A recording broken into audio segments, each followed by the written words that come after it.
So if you go to Google Chrome and then search for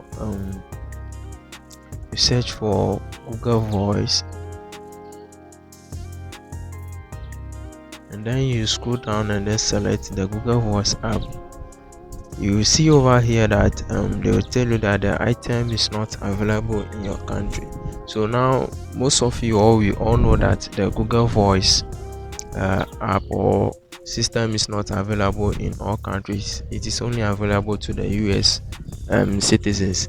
So if you are curious on getting a Google Voice account or number for doing things like online verifications, calls, SMS, and all other things, then I'll be leaving a link to my WhatsApp account for you to contact me and then be able to get yours. So over here you could say that I've been able to help some of my customers get the Google Voice account successfully without any errors. So if you also want to get yours, just go to the video description or the comment section.